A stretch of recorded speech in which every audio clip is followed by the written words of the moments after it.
আল্লাহ রাব্বুল আলামিন কোরআনে কারীমের মধ্যে বলেন, ওয়ামান লাম ইয়াহকুম বিমা আনজালাল্লাহু ফাউলাইকা হুমুল কাফিরুন। আল্লাহ রাব্বুল আলামিন বলেন, যারা আল্লাহ রাব্বুল আলামিনের নাজিলকৃত বিধান দিয়ে বিচার করে না তারা কাফের। ফাউলাইকা হুমুজ জালিমুন, তারাই হচ্ছে জুলুমকারী। ফাউলাইকা হুমুল ফাসিকুন, তারাই হচ্ছে ফাসিক।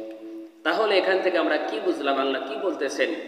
যারা আমার বিধান দ্বারা বিচার করে না, আমার বিধান দ্বারা রাষ্ট্র চালায় না, বিচার করে না, তারা কাফের, তারা জুলুমকারী, তারা ফাসিক। এটা স্বয়ং আল্লাহ তাআলা বলতেছে। তাহলে আজকে কি কোরআন দিয়ে দেশ চলতেছে? আজকে কি কোরআনের আইনে কি বিচার হচ্ছে? না, হচ্ছে না। তারা নিজেদের মতো চলতেছে।